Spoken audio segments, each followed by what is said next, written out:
क्या एक सिनवार के चक्कर में नेतन्याहू 21 लाख लोगों की जान ले लेंगे? क्या ये बड़ी खबर? हम आपको बताएंगे। फिर आज पुतिन ने अमेरिका की टेंशन मिडिल ईस्ट में कैसे बढ़ाई? 4 सुखोई की सुरक्षा में पुतिन के यूएई दौरे की इतनी चर्चा क्यों है? तीसरी खबर, दुनिया को परमाणु धमकी से डराने वाला किम जोंग फूट फूट कर क्यों रोया? प्योंगयांग का ये वायरल वीडियो दिखाएंगे आपको। चौथी खबर, आज संसद में क्यों गूंजा पीएम मोदी के किस फैसले से बड़ी पाकिस्तान की टेंशन? और पांचवी खबर, क्या शिवराज और वसुंधरा सीएम नहीं बनेंगे? 3 राज्यों में नए चेहरे वाला बीजेपी का ये दांव सुर्खियों में क्यों? इन सभी खबरों के बीच गाजा युद्ध का आज 61वां दिन है। 61वें दिन दक्षिणी हिस्से से बड़ी खबर आई है। कल हमने आपको बताया था कि इजराइल का फोकस अब दक्षिण गाजा पर है। पिछले 4 दिन से वो यहां के खान यूनिस में भीषण हवाई हमले कर रहा है। आज इन हमलों का मकसद पता चल गया है। यह मकसद हमास के डिप्टी चीफ याह्या सिनवार से जुड़ा हुआ है। आईडीएफ ने उसे खान यूनिस के खास हिस्से में घेर लिया है। यह विस्फोटक खबर बस थोड़ी देर में दिखाएंगे। उससे पहले दक्षिण गाजा में हमले पर ग्राउंड रिपोर्ट देखिए, क्योंकि सवाल बड़ा है कि इन हमलों के बाद दक्षिणी गाजा में रहने वाले 21 लाख लोगों का अब क्या होगा? क्या एक सिनवार के चक्कर में 21 लाख आम फिलिस्तीनी लोग अब मारे जाएंगे? क्या एक सिनवार के चक्कर में दक्षिणी गाजा में नेतन्याहू 21 लाख लोगों का नरसंहार करेंगे? ये रिपोर्ट।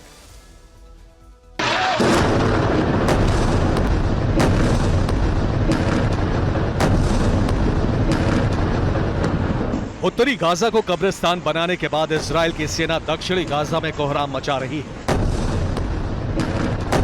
बीते 5 दिन से खान यूनिस इलाके में इजराइल की वायुसेना भीषण बम वर्षा कर रही है।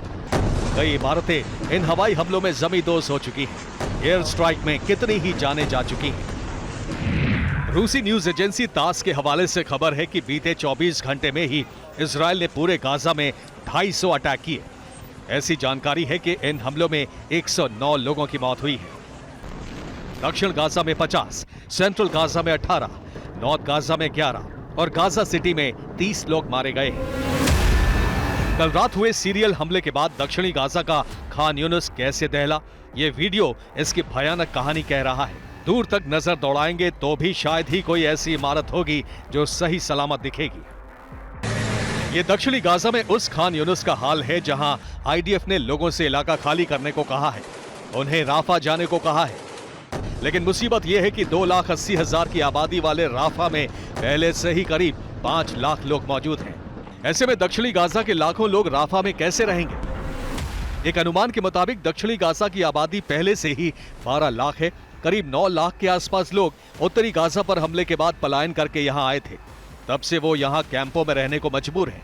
जानकारों की माने तो इस लिहाज से यहाँ की आबादी इस वक्त करीब 21 लाख है और इन 21 लाख लोगों पर दिन रात हमले का खतरा मंडरा रहा है। ये सभी राफा जा नहीं सकते।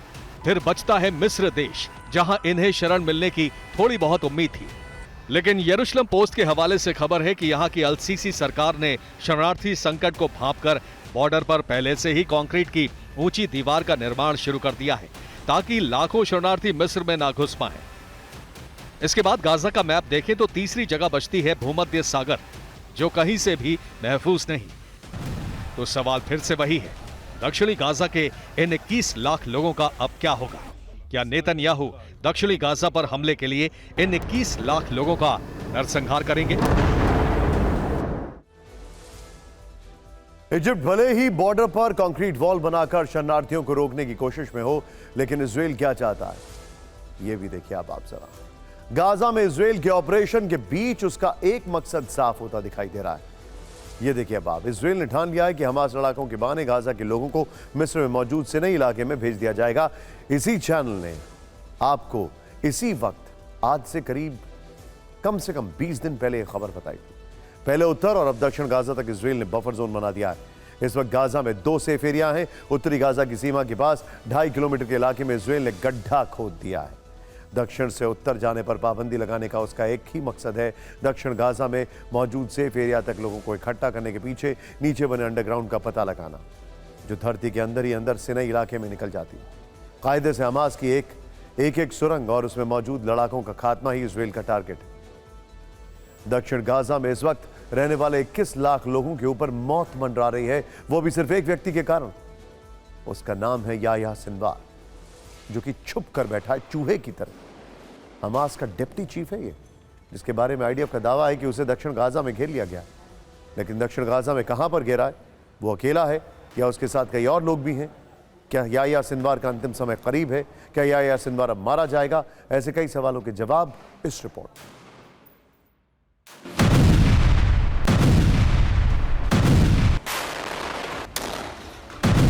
आईडीएफ ने भीषण हमलों में गाजा में हमास को बहुत बड़ी चोट पहुंचाई। आईडीएफ ने जानकारी दी कि नॉर्थ गाजा में दर्जनों हमास कमांडर ढेर किए।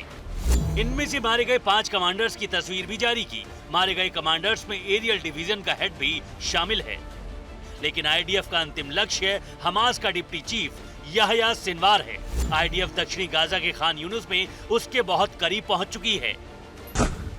ये जानकारी देने से पहले बता दें कि आईडीएफ ने हमलों का तीसरा चरण शुरू कर दिया है और आईडीएफ प्रमुख हारजी हालेवी ने बताया है हमास के गढ़ के आसपास सेना पहुंच चुकी है।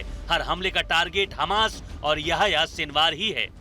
מהו הקלף המרכזי שיש לנו כדי להחזיר את החטופים? הקלף הזה הוא המאמץ המלחמתי, התמרון הקרקעי שלנו. המאמץ המלחמתי נתמך על ידי המאמץ ההומניטרי. צריך להבין את זה. הוא נתמך משום שאנחנו, אנחנו עומדים בחוקי המלחמה. אנחנו גם יודעים שאם תהיה קריסה, מגפות, מחלות, זיהום מי תהום וכולי, הדבר הזה יעצור את הלחימה. אנחנו מבינים את זה. याह्या सिनवार गाजा पट्टी में हमास का पूरा ऑपरेशन संभालता है। मोहम्मद दाइफ के साथ 7 अक्टूबर को इजराइल पर हुए हमले का मास्टरमाइंड है। खुफिया रिपोर्ट है कि उसने खान यूनुस के दैर अस-सलाम में ठिकाना बना रखा है। दैर अस-सलाम अस्पताल के नीचे सुरंग में सिनवार के छिपे होने की सूचना है। इजरायली फोर्सेज ने दैर अस-सलाम अस्पताल के करीब हमले तेज कर दिए हैं। यहाँ की हर टनल को ध्वस्त करने की कोशिश की जा रही है। सिनवार एक नहीं कई वजहों से इजराइल के टारगेट पर है। कहा जाता है कि इजराइल हमास में सीजफायर भी इसी की वजह से टूटा था। हमास की कैद से छूटकर आए बंधकों ने बताया था कि सिनवार ने उनसे एक सुरंग में आकर मुलाकात की थी। लेकिन इजरायली इंटेलिजेंस के हवाले से अब नई खबर ये है कि सुरंग में सिनवार ने बंधकों को अपनी ढाल बनाया हुआ है। वो एक इजरायली परिवार के साथ है। अपुष्ट खबरें ये भी हैं कि उसके साथ मारवान इस्सा और मोहम्मद दाइफ भी सुरंग में छिपे हैं। ऐसे में अगर इजराइल की सेना सिनवार तक पहुंच गई तो उसके हाथ दाइफ के रूप में एक बड़ी लॉटरी भी लग सकती है। एक साथ कई बड़े लीडर्स का खात्मा हो सकता है।